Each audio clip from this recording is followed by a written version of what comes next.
Looking back at 2025, a conversation with Eric Bridges, AFB President and CEO. Two men sit around a small office table with a poinsettia centerpiece. One man has a guide dog resting at his feet. Hi and welcome. I'm Tony Stevens with the American Foundation for the Blind and excited to be joined here with our President and CEO at AFB, Eric Bridges. Hi Tony, how are you? I am doing wonderful. We are here for a little message going out to people at the end of the year as we look back at 2025. And it was a very exciting year, definitely a busy year with AFB. But I want to take a minute with you, Eric, as we're wrapping up the year just to share some of the things that stood out the most this past year. Yeah, it's been an exciting year and a really productive one for AFB. And it started really in the first quarter of this calendar year in March in New York City. AFB a few years ago had opened a capsule that revealed 100 years worth of history for the organization. And as part of it, there were two silver discs that had recordings from 1934. And we were able to, for the first time, listen to those recordings and really look back on a snippet of our history that was really very important, that included audio from Polly Thompson, Helen Keller, as well as MC Miguel, our founder, and others. And to go along with that, it was exciting because not only did we listen to the audio, but we had a chance to hear it at the actual space where the time capsule was set into the cornerstone of what now is the Center for Jewish for Jewish History in New York City, down by Union Square. But it's now crazy to think that was our headquarters for so many years there on West 16th Street in New York. Up until what, the late 90s, correct? Yeah, until the 90s when we moved up to Penn Plaza, and now we're here at our offices here in Arlington, Virginia. But a wonderful piece of history, piece of history. Well, that gave way to a lot of great opportunities. I know we had a chance, speaking of Helen Keller, as the American Printing House for the Blind works to open up in 2026, which is an exciting year coming ahead with the Dot Experience, which is a museum they're working on. We did have a chance to tour the facilities for the Dot Experience, didn't we, earlier, I think, in this summer? Yep, in August, at the American Printing House for the Blind. And that'll be a chance for folks to really check out the Helen Keller archives, which Helen left to AFB, and we're so fortunate that the American Printing House has served as stewards for both the AFB archives and the Helen Keller archives, but they will be on prominent display with that museum. Absolutely. Yeah. And then also in New York City, for the first time in many years, AFB brought the Helen Keller Achievement Awards back to New York City, and we held the wonderful gala at the Yacht Club and recognized some great leaders in the field for their work, and it was just a wonderful evening for AFB to get back to its roots in New York City. It was. We had Mattel there recognizing for the Blind Barbie Award, and we were actually able to donate 100 of the Blind Barbies to the New York Institute for Special Education. That's right. And that was a wonderful event with Bernadette Kaplan. Exciting things going into later in the year with Dr. Kaplan as well, at one of our main events, where we were glad to cross paths again with Bernadette Kaplan, who retired this past year from the New York Institute for Special Education. That's right, the AFB Leadership Conference, which was held in Arlington, Virginia, in November of this year. We annually at this leadership conference have an awards lunch where we recognize leaders in the field for their contributions to really, the independence and opportunity for blind people. And Bernadette was one of those that received a Miguel Medal to go along with Lucas Frank from the Seeing Eye, as well as Louis Braille. And that medal, Louis Braille, recognizing the 200th anniversary of Braille. For folks that don't know, in the 1920s, AFB was very instrumental in sort of leaning on Louis Braille's sort of legacy to help standardize what at that time were multiple ways of trying to read tactily for the blind. But it was very exciting to have that award specifically recognize Louis in tandem with celebrations the same day as our event. in Paris, and I believe we had a chance very recently that medal is going to his home in France. Is that not right? It certainly is. Yeah. Yes. So it'll be on display at Louis Braille's home in France for the Miguel Medal. So much excitement and things going on. You know, thinking of young Louis Braille as a student, an exciting year for students as well at AFB. Share a little bit about the big news earlier in the year. Early in the year, we announced the creation of the AFB Scholars Program. And this year, we awarded 4 students with scholarships, 3 graduate students this year and 1 undergrad.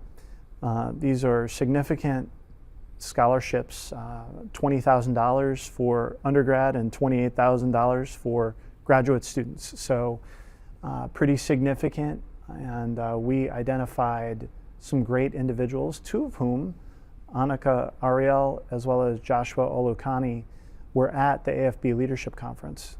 Yeah.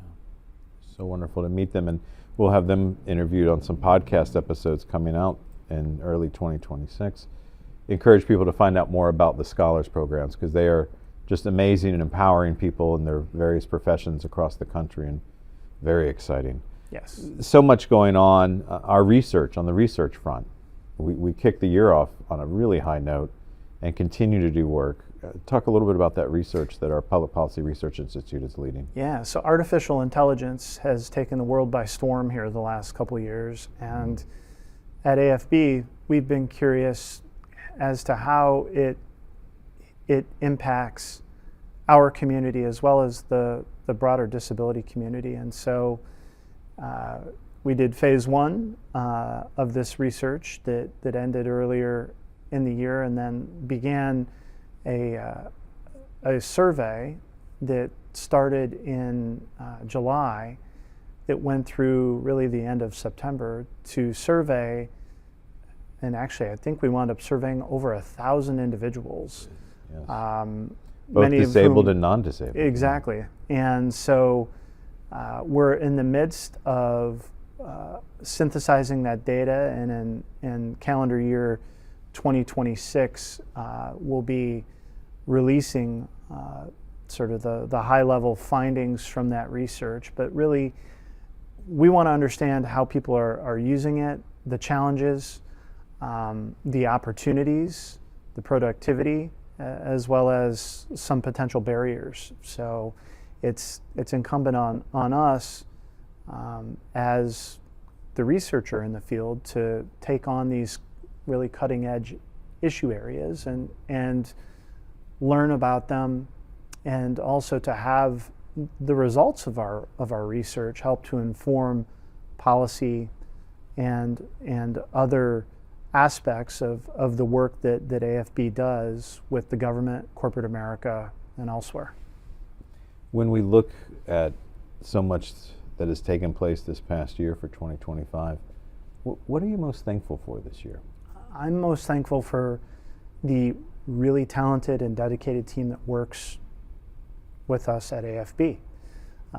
For the first time in probably a couple decades, all of our employees were under the same roof with one another at the AFB Leadership Conference. It was a wonderful time to come together, to be able to be around one another in fellowship, and a lot of hard work at the Leadership Conference as well. But there were a lot of people that had not physically met one another in person that have worked with one another for years. And so I appreciate very much the amount of work that goes into planning events like the New York City media event, as well as the Leadership Conference, all of the cutting edge work that folks are doing in the areas of research, as well as the professional services that we provide to companies, and then all of the other work in resource development, communications, and elsewhere. We've got a small but very talented team that achieved great things this year. And of course, it wouldn't be possible without all the support of everybody out there watching this right now, and all those that have supported AFB over the past year. Looking back at the entire year, and as we look ahead, What's one message you think you could give for everybody out there that has supported AFB in the past, those that maybe are not familiar with the work AFB is doing? What's a word or two that you can just share that most energizes you going into 2026? Yeah, I think possibility and momentum. The organization has made some pretty significant leaps and bounds the last couple of years in aligning around some key strategic initiatives and being pretty clear on planning and then executing. And I'm really excited about the work that we're doing in these different areas that we've highlighted.